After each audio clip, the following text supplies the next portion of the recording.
এই এটা সাধু শুনিছিলেনে যে দুটা মেকুৰীয়ে এখন ৰুটিৰ কাৰণে কাজিয়া লাগিছিল আৰু সেই ৰুটিখন ভাগ কৰিবলৈ এটা বান্দৰ আহিছিল আৰু বান্দৰে কি কৰিলে এখন তৰাজু ল'লে আৰু ৰুটি দুখন সমানে ফালি দুই পিনে দিলে আৰু তাৰপিছত এটা ছাইডত কি হ'ল ৰুটিৰ ওজনটো বেছি হ'ল এটা ছাইডত কম হ'ল আৰু সেই ভগাই দিয়াৰ নামত বান্দৰটো একামোৰ খাওঁতে লাষ্টত বান্দৰটোৱে গোটেই ৰুটিখন খালে আৰু গছৰ ওপৰলৈ গুচি গ'ল আৰু লাষ্টত মুখ মেলি কোনে থাকিল সেই মেকুৰী দুটা।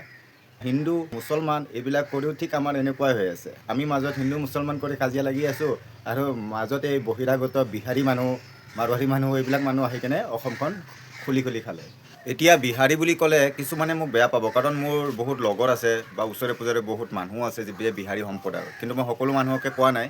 কিছুমান বিহাৰী আছে যিবিলাকে সিহঁতৰ বিহাৰৰ সংস্কৃতি বিহাৰৰ যিবিলাক কালচাৰ সেইবিলাক আমাৰ অসমীয়াৰ ওপৰত দেখাব বিচাৰে আৰু অসমীয়াক দাদাগিৰি কৰিব বিচাৰে। চবচে ডাঙৰ কথা যে দাদাগিৰি কৰিব বিচাৰে অসমীয়াক, আৰু পাৰিলে মাৰিও দিব, আৰু মাৰিলেও অৱশেষত মাৰিলেও এতিয়াতো একদম সৰু কথা হৈ গ'ল। অসমীয়াটো এতিয়া কি ক'ব আৰু ডলাৰ বগৰীৰ নিচিনা যাৰে তাৰে পৰা মাৰ খোৱাতে যায় অসমীয়াৰ। কেইদিনমান আগত কাৰ্বি আংলঙত বিহাৰী সম্প্ৰদায়ৰ মানুহে কি কৈছিল যে কাৰ্বি গো বেক, এতিয়া আমাৰ গুৱাহাটীত সাহস পালে ক'বলৈ। দুদিনমান পিছত ঘৰৰ ভিতৰত সোমাই আপোনাক পিটিব আৰু মাৰিব সাহস পাব। লিখি লওক, মই যিখিনি কথা কৈছোঁ লিখি লওক। আৰু এতিয়াও আপোনালোকে ক'ব গ'লে যদি ফেঞ্চি বজাৰত যায় নহয়, অলপ যদি লেভেলত কথা কয়, কচম খাই কৈছোঁ অসমীয়াক গৰু পিটন দিব। যদি বিশ্বাস নহয় এবাৰ যাই চাব, অলপ দমত কৰি চাব তাতে, কাৰণ সেই পৰিৱেশটো আমি পাইছোঁ। আমি গুৱাহাটীৰ ল'ৰা হয়, গতিকে আমি ইয়াতে পৰিৱেশটো পাইছোঁ যে ফেঞ্চি বজাৰত কোনটো দম চলে, বুজিলে।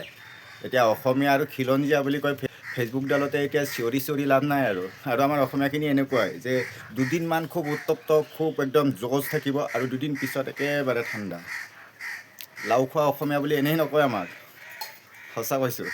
এই বিহাৰী নহয় যদি আজি মুছলমান বা মিয়া সম্প্ৰদায়ৰ মানুহ হ'লে হয় নহয়, কচমছে আমাৰ কি ক'ব এতিয়া, ৰাস্তাত বগৰাই মাৰিল হয় পাব্লিকে, চাগে মাৰিও পেলালে হয়, ডাইৰেক্ট মাৰ্ডাৰ কৰিলে হয়, পাব্লিক ধুলাইত মৰি গ'ল, এনেকুৱা খবৰ পালে হয়। কিন্তু এতিয়া বিহাৰী লোক যে, গতিকে আমাৰ অসমীয়াখিনিৰ ইমান এটা সাহস নাই।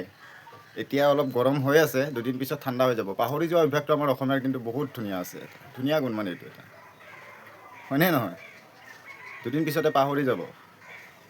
এতিয়া মিয়া আৰু মুছলমানখিনি হ'ল দুৰ্বল, গতিকে সিহঁতৰ ওপৰত দুৰ্বলৰ ওপৰত বল প্ৰয়োগ কৰিব পাৰিব, কিন্তু এতিয়া বিহাৰীখিনি হ'ল পাৱাৰফুল। ক'ব গ'লেহে অসমীয়াতকৈ টকা পইচাৰ ফালৰ পৰা বহুত বেছি আছে, আৰু এতিয়াতো পলিটিক্সৰ ফালৰ পৰা চবতে বিহাৰী সম্প্ৰদায়ৰে মানুহ, ডাঙৰ ফ্লেটৰ পৰা আদি কৰি চবৰে মালিক বিহাৰীয়ে মানুহ, ৰাজস্থানী মানুহ, এইবিলাক মানুহে বহিৰাগত মানুহ মুঠতে।